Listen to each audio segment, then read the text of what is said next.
I'm going to try to be ambitious here and share what really works and works less well regarding procrastination, even defying what is often conventional wisdom.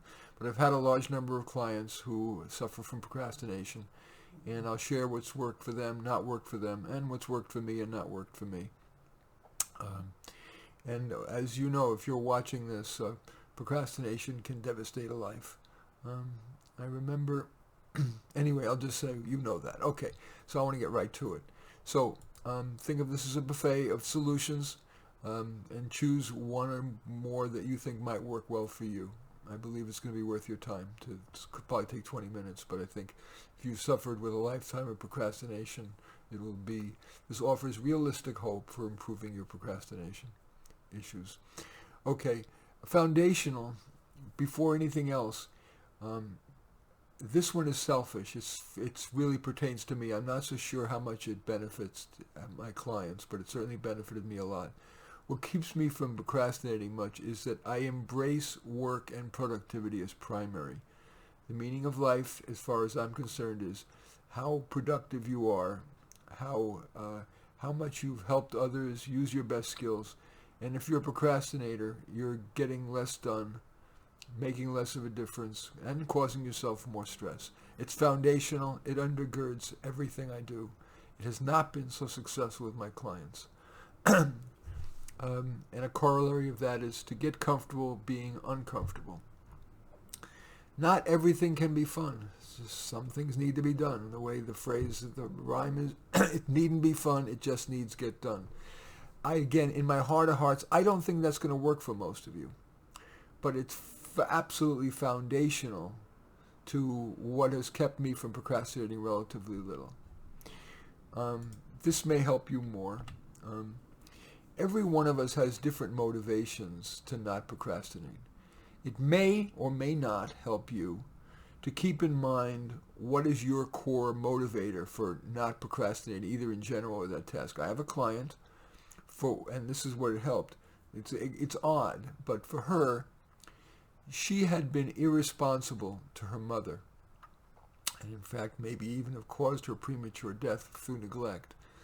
And so now, when she tempted to procrastinate, and she is by nature a procrastinator, she's always reminding herself, I want to be responsible to make up for what I didn't do for my mother. That's very idiosyncratic, but I'd like you to take a moment now to think about, do you have a core motivator that would make you less likely to procrastinate? Another variation on this is to play shrink with yourself in this way. Every time you reach what I call the moment of truth, that's the moment hopefully you're going to be conscious. I want you to be more conscious. This is actually prerequisite. I need you to be more conscious of that moment of truth when you're deciding to procrastinate or to fool around or do something fun or less important. At those moments of truth, keep a memo pad with you or your notes on an iPad or your voice recorder, and note what you're saying to yourself that's tempting you to procrastinate. Are you saying, oh, I'll probably feel more like doing this tomorrow? Well, look at your track record. Is that really true? Or do you want to stop telling yourself that lie? Or you may say, oh, I work better under pressure, so I'm not going to do it now. But the truth is, you may work faster under pressure, but it's usually more slipshod, and the guilt hanging over your head throughout is uncomfortable. It's yucky. I just a side word. I'm a big fan of individual responsibility, but regarding this notion that you'll work better under pressure, I believe school has caused most of that. What happens is people will try procrastinating once, and they'll see that they get a good grade anyway. Well, grade inflation causes that, or even they don't even do it, and they ask an excuse. My dog ate my homework, and the teacher will grade. Okay, I'll give you an extension. So the school rewards your waiting for the last minute, and it becomes a habit and fun. And then you decide to become addicted to the adrenaline, and therefore rationalize saying, oh, I should wait till the last minute because I work better under pressure. It's usually not true. The other thing at that moment of truth that people do is, and they're not aware of it, but they will do something that is productive but less important. For example, they may check their email when it's much more important for them to work on their taxes or do something, some important thing for work or on the honey-do list. Procrastination includes not just not doing tasks, but doing less important tasks. Now, more in the shrink vein, and this is stuff I may be more in obeisance to the shrinks who spend, experts who spend a lot of time studying procrastination. My clients have not found the following to be as often causal of procrastination as the shrinks would have us believe. The shrinks generally have written and talk about fear of failure being a core cause. That they say, oh, you know what, I'd rather not try and then face that I'm a loser and a failure, so I'm not going to do it. I imagine that there are some people for whom that's true, but too often that is not what my clients have experienced. But again, one size does not fit all. What counts is does that resonate for you, that you would rather not try because if you fail, you'll feel like crap or you'll be disappointing others, but it's easier to rationalize, say, oh, well, I could have done it if I tried, but I chose not to. Of course, rationally, it is better to try, in most cases, not all cases, but it's usually better to try and fail than not try at all, because at least you've got some chance of success if you try. You have no chance of success if you don't. But anyway, there's the fear of failure excuse that psychologists often attribute to as a cause of procrastination. Conversely, the shrinks often say fear of success, and fear of success causes procrastination. And there are three sub-reasons why there might be a fear of success. One is you don't feel you deserve success. You're guilty about crap you've done or whatever, and so you procrastinate because you feel you're not deserving of success. Again, my clients have not generally found that to be the case, but once, again, the experts are often commenting that it is, so I figured in completeness and in ecumenicism, I want to share it all with you. Another subcomponent of this fear of success leading to procrastination is feeling that you're not going to be able to set boundaries. Let's say you're going to be successful at work. You're going to get a promotion, or you're going to be asked to do even more work because you were so good at this. Yes, sometimes it's hard to resist boundaries, but how ironic for you to procrastinate and therefore increase your chances of failure in life, or just do the minimum and not be productive merely for fear that you won't be able to set boundaries. Far better to work on saying, damn it, okay, if I get a promotion, I don't have to take it, and if I do, and I really want more work-life balance, I'm going to work hard to set boundaries. So fear of success can be a cause of procrastination. Another psychologist often encouraged, or at least condoned or espoused reason for procrastination is people procrastinate to rebel against authority. You can't make me do that. Whether it's rebelling against a parent or society or their boss, the man. Aren't you, as they say, cutting your nose off to spite yourself? If it's something that you indeed think should be done, why would you want to punish yourself so badly by, doing this rebellion against authority?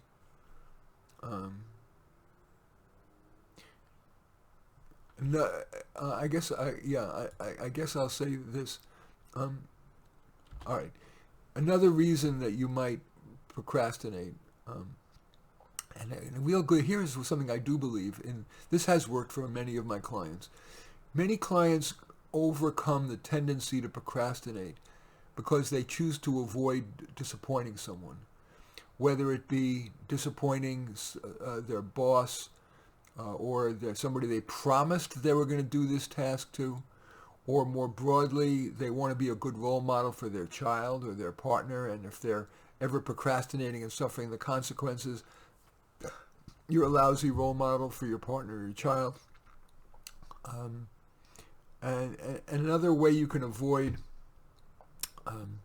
you can use that fear of disappointing others as a way to motivate yourself, is to use social media. If you're trying to lose weight, if you're trying to get your taxes done by a certain day, you're trying to get this big report done or whatever, you might post on your social media that that's what you want, and maybe even grade yourself. I'm sure there's software that I think one's called Stick, S-T-I-K-K, where you can grade and chart yourself, maybe giving yourself a letter grade from A to F, either for yourself or for to share with others, and that social pressure may help you be motivated. A variation of the charting thing that I like on the positive side is, and this has helped a number of my clients, and to be honest, my wife, when she was doing her doctoral dissertation, she was tempted to procrastinate. And so we put a little refrigerator, a little thermometer on the refrigerator. We drew a picture of a thermometer on the refrigerator. And like, those church fundraisers where there's a certain amount of money on each side, $10,000, $20,000, $30,000, as they keep raising more money. Well, we put all the little milestones that she had to complete before finishing a PhD, and every time she reached a simple, a little milestone, we colored it in purple, and I gave her a big kiss. And she said that was actually quite potent for her. Now I want to say something about procrastination as not always bad. Sometimes it's a warning that your mind's saying you shouldn't tackle the task. Or maybe, let's say, for example, let's say you're single and you've been procrastinating meeting or trying to meet a romantic partner. Maybe that's because you're saying, you know what, right now my track record has been so bad that if I go and look now, I'm just going to be frustrated, or maybe I'm better off single, or whatever. So I'm not saying you always have to overcome procrastination. So one of the things you might want to do is ask yourself, should I do this task? Does the wise one within me think I should do this task? Or should I improve my skill in something first before I tackle the task? Consider the voice. Only if you decide it really is in your interest to do the task, then use these various tactics I've been giving you. Now, I made mention earlier about the moment of truth. I want to talk about that in a minute, but because this is a podcast, I should take just a brief break, no commercial or anything, for her announcer to say what you're listening to. I hope you'll stay with me just a few seconds here, and I'll be back with a bunch of practical tips that have been quite helpful to my clients and to myself. Thank you for staying with me. I talked earlier that the moment of truth is crucial to overcoming procrastination. The moment of truth is when you are hopefully aware, and it's really important to try to stay aware of that moment when you're deciding, should you do the task you really should be doing, or fool around, or do a less important task like, clean a closet. At that moment of truth, and you have, as I said earlier, you've taken a look at whether you've told some lies to yourself about, I'll feel more like doing it tomorrow, or I'll react better under pressure. If you can breathe at that point, take one deep breath, slow down, and ask yourself, does the wise one within me think I should do this task? And if you do, and this is really, really helpful, what I'm about to say, this is really helpful.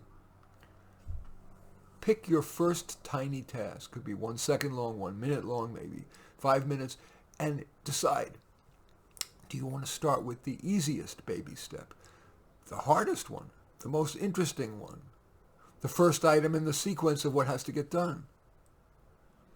That moment of truth, breathing, slowing down to remind yourself, do I really need to do this task? Would I really be better off doing it tomorrow? Would I really be better off waiting till the last minute so I'm adrenalized, or will that force me to rush and have me live under stress the entire time? That's critical. And then taking the first baby step, and it's not always the easiest step, it's not always the hardest step, it's not always the most interesting step, it may not always the first step that needs to be done in the sequence. Just choose one and take that baby step. That does help lots of people.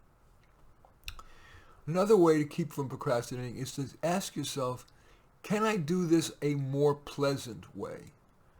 Can I do it shorter? Do I really need to be so thorough? Can I write a crappy first draft, which will be then easier to write, and then it's easier to revise your way to excellence and come up with out of thin air? Should I do this with somebody? Should I be checking in with them daily? Should I take a more pleasant approach? If you're dreading gathering data quantitatively, should you interview people for that report? Should you have music on? Should you do it in a park? Should you do it at a cafe? That would be distracting. Everybody's different. What would make it more pleasant and easier to do the task? Some people are also reassured about the task, and they're less likely to procrastinate if they realize, okay, if I get stuck, I can get help. Or even up front, if you don't know where to begin, get help. That's a useful tool. Another tool that's psychologically very helpful and very, very, very practical, and this I found useful, and my clients, some of them have, is what I call the 1-minute struggle. Either at the beginning or when you reach a hard part, there's a tendency to struggle and you stare at a blank screen or stare at the project and you're stuck and it's really painful, and so of course you're going to want to procrastinate that. But if you kind of make a rule of thumb, it's not going to be a rigid rule. You're going to struggle for no more than 1 minute. You're going to take that and you're going to struggle with 1 minute, and then at that point you're either going to say, okay, you'll have either solved it, or okay, I got to get help on this, or maybe I can do this task without solving the problem, or maybe I'll come back to it later. That reduces the amount of struggling, because that's what makes tasks onerous and makes you want to procrastinate more. Okay. Other techniques that have worked for people. Micro breaks, that works for me all the time. The task I somehow most procrastinate is doing my taxes. And I usually will say, okay, I'm going to do 5 minutes. I'm going to do this little chunk of the taxes. I'll, gather my receipts, or I'll, add up my income, or I'll finish just this part of Schedule C, or whatever it is. And then I'm going to take a break, a micro break. I'll pet the dog. I'll even find cleaning the toilets or making lunch a micro break, a productive break from doing the taxes. Now, other people are helped by rewards and punishments. They may say, okay, I'm going to allow myself an extra, a pleasant walk after I do this part of the task, little frequent rewards. And some people have been benefited by punishments. The classic is, if there's a task that's important, you tell a friend, you write a check out to a friend, to the political party you hate the most, or the political candidate you hate the most, and you give it to that person and say, if I don't get this task done by this time or this date, you mail the check, or it can be obviously done electronically. You donate $100 to, but the check is good because you've then given them the money has been given. So that can be motivating for some people. This has helped fewer people than I would have thought. And that is to remind yourself of the short and long-term benefits and the liabilities, the consequences of not getting the task done. So, for example, if I don't get my taxes done on time, it's going to be hanging over my head for 4 months until the extension deadline. That's yucky. If I don't do it at all, I'm going to have penalties, and horrible. So I just try to picture the benefit of getting that crap done with, and the liabilities of it not. And sometimes that can help, but my clients have not told me that that's been particularly helpful to them. And of course, with a given task, if you find that it's not that the benefits of getting the damn thing done are not that great, maybe you need to just not do that task and do something else. A useful way to remind yourself of whatever is your key motivator, whatever is going to work for you, why reminding yourself of the primacy of work, or reminding yourself about the moment of truth, or reminding yourself of your prime motivator for not procrastinating. You might do two things to make that part of your brain, your memory neurons, making that top of mind. Either put a one-word or two-word abbreviation for whatever it is, that one thing about procrastination you want to remember, and put it on, on a post-it, attach it to your the side of your monitor, or decide for at least the first day or two until it becomes branded into your brain. Every time before you're allowing yourself to drink anything, you're going to say your little mantra or whatever. Maybe the benefits of accomplishing a goal, whatever. Another more uncomfortable thing is, the truth is, anybody who's a regular user of marijuana will generally admit that they're less motivated, and of course that's going to contribute to procrastination. So do you want to ask yourself, is alcohol or marijuana or other drugs increasing your tendency to procrastinate, and is this time to moderate or even stop? And then finally, right out of the 12-step program thing, forgive yourself and then move forward. 2 steps forward, 1 step back.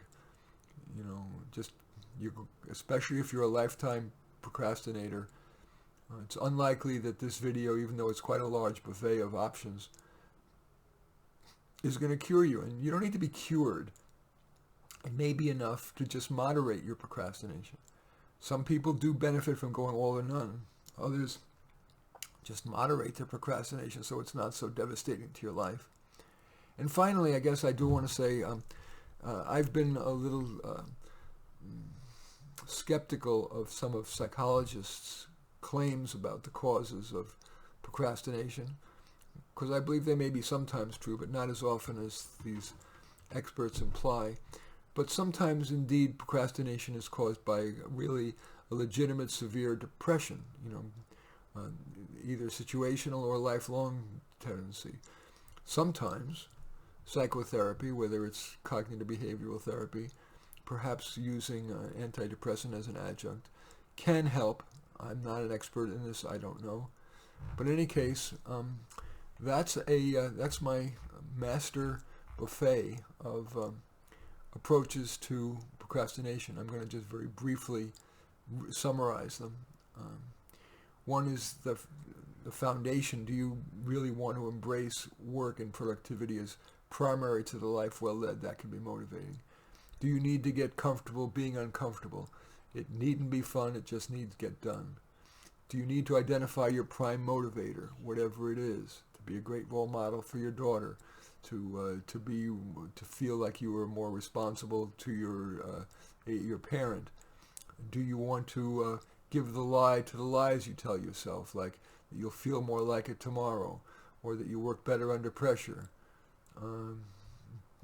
Do you want to blame it on the schools for getting you addicted to adrenaline, letting you get away with last-minute shoddy work? Do you have a fear of failure? And that is it important to realize you can only succeed if you try, and you're better off if you fail. You can face yourself with your failure. You can face others.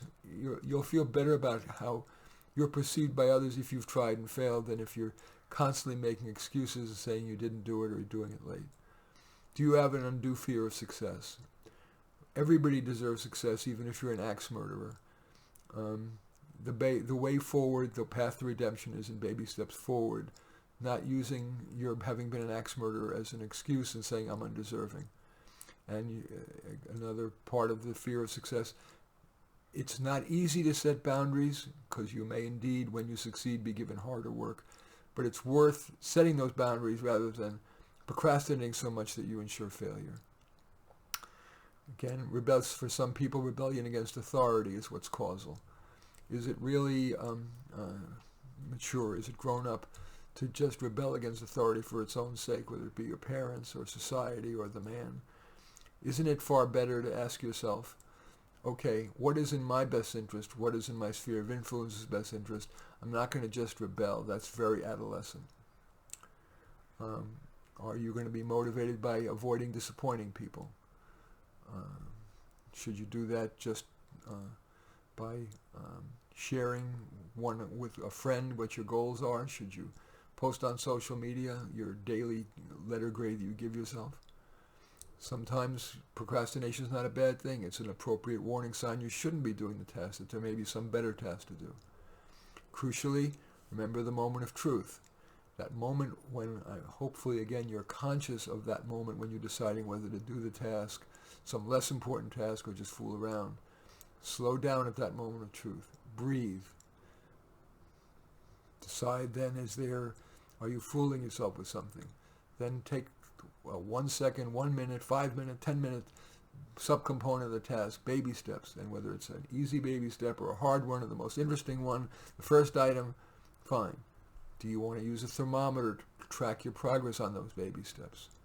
Do you want to do the task in a more fun way, a shorter way, writing a crappy first draft because it's easier to revise your way to excellence and come up with that out of thin air? Do you want to do the project with someone? Do you want to use a different, more fun approach to it that is perhaps more qualitative than quantitative or more quantitative than qualitative? Do you want music on? Do you not?